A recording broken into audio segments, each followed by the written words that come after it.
God in the Dock by C.S. Lewis. God in the Dock, 1948. I have been asked to write about the difficulties which a man must face in trying to present the Christian faith to modern unbelievers. That is too wide a subject for my capacity, or even for the scope of an article.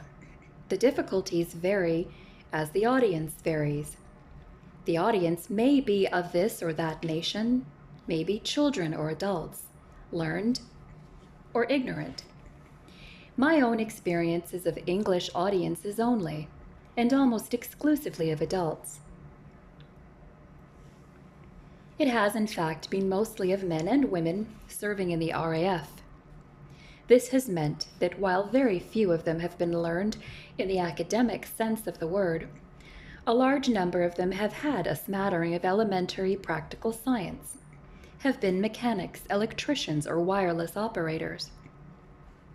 For the rank and file of the RAF belong to what may almost be called the intelligentsia of the proletariat. I have also talked to students at the universities. These strict limitations, in my experience, must be kept in mind by the readers. How rash it would be to generalize from such an experience I myself discovered on the single occasion when I spoke to soldiers. It became at once clear to me that the level of intelligence in our army is very much lower than in the RAF, and that quite a different approach was required.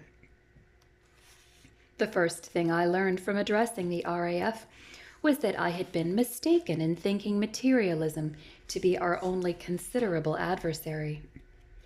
Among the English intelligentsia of the proletariat, materialism is only one among many non-Christian creeds. Theosophy, spiritualism, British Israelitism, etc. England has, of course, always been the home of cranks. I see no sign that they are diminishing. Consistent Marxism I very seldom met. Whether this is because it is very rare, or because men speaking in the presence of their officers concealed it, or because Marxists did not attend the meetings at which I spoke, I have no means of knowing. Even where Christianity was professed, it was often much tainted with pantheistic elements. Strict and well-informed Christian statements, when they occurred at all, usually came from Roman Catholics or from members of extreme Protestant sects, for example, Baptists. My student audiences shared in a less degree the theological vagueness I found in the RAF, but among them strict and well-informed statements came from Anglo-Catholics and Roman Catholics, seldom if ever from dissenters. The various non-Christian religions mentioned above hardly appeared.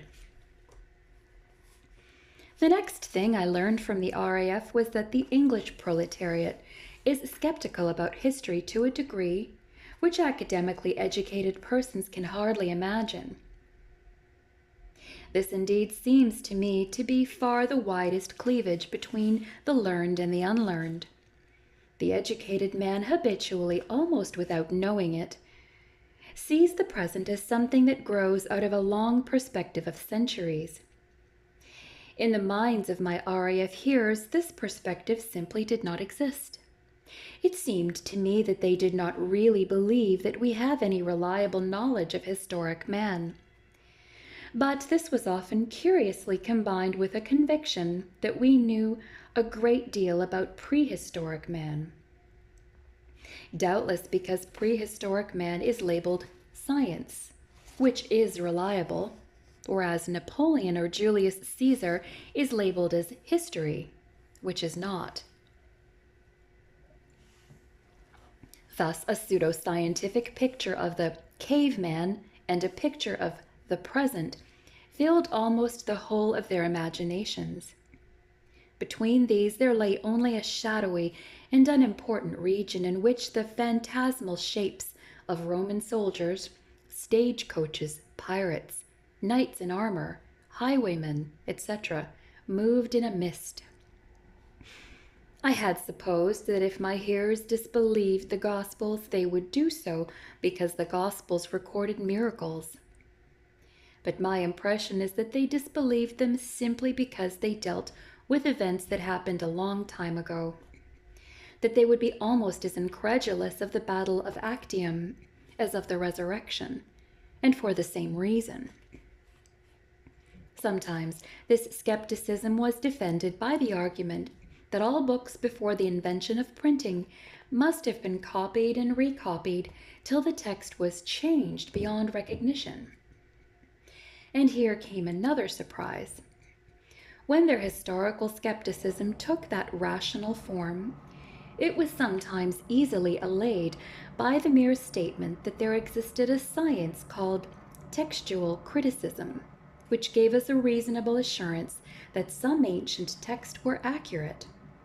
This ready acceptance of the authority of specialists is significant, not only for its ingenuousness, but also it underlies a fact of which my experiences have, on the whole, convinced me, i.e., that very little of the opposition we meet is inspired by malice or suspicion.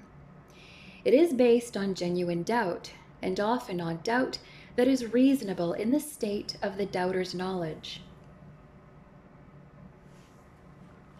My third discovery is of a difficulty which I suspect to be more acute in England than elsewhere.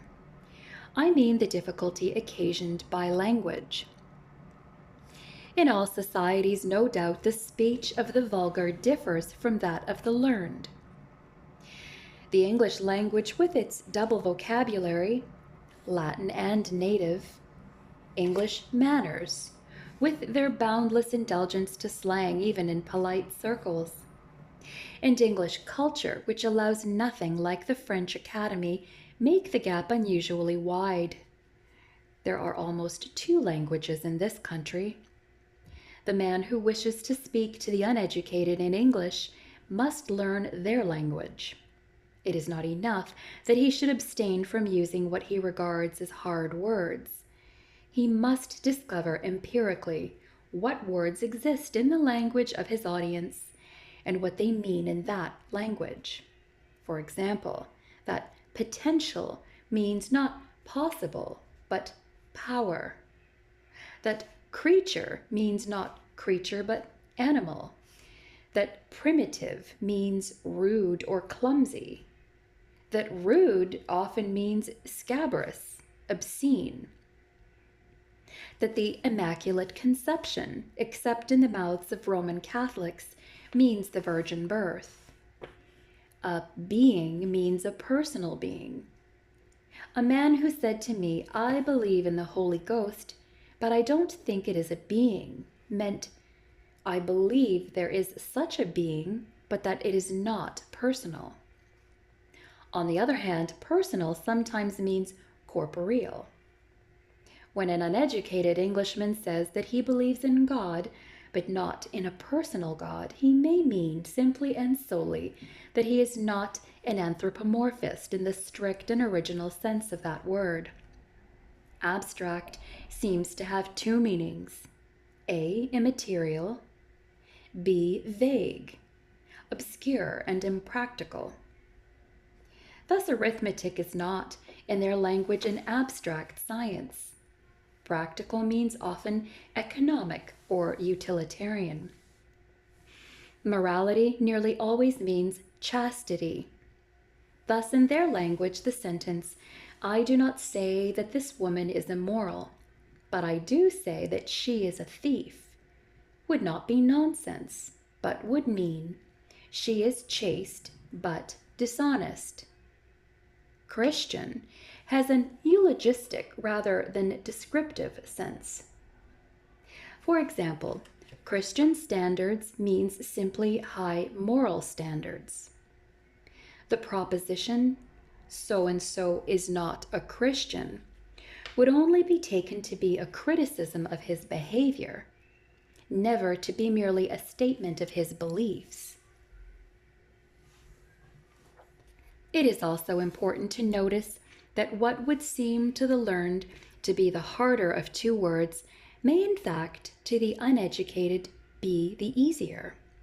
Thus, it was recently proposed to amend a prayer used in the Church of England that magistrates may truly and indifferently administer justice to may truly and impartially administer justice. A country priest told me that his sexton understood and could accurately explain the meaning of indifferently, but had no idea of what impartially meant. The popular English language then simply has to be learned by him who would preach to the English.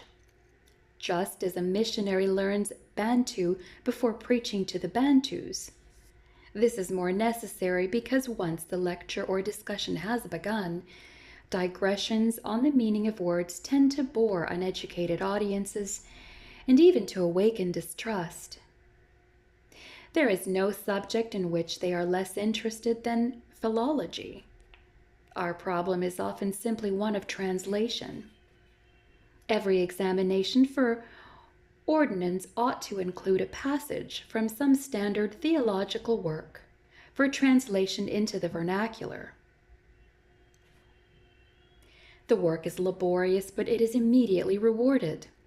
By trying to translate our doctrines into vulgar speech, we discover how much we understand them ourselves. Our failure to translate may sometimes be due to our ignorance of the vernacular. Much more often, it exposes the fact that we do not exactly know what we mean.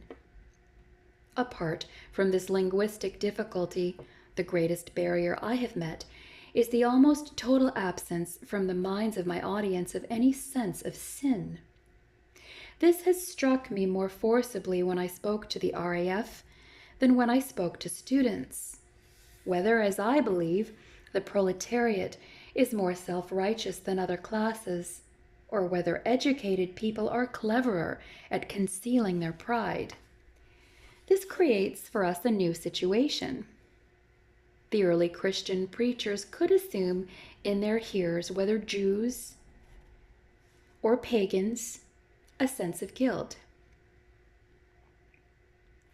That this was common among pagans is shown by the fact that Epicureanism and the mystery religions both claimed, though in different ways, to assuage it.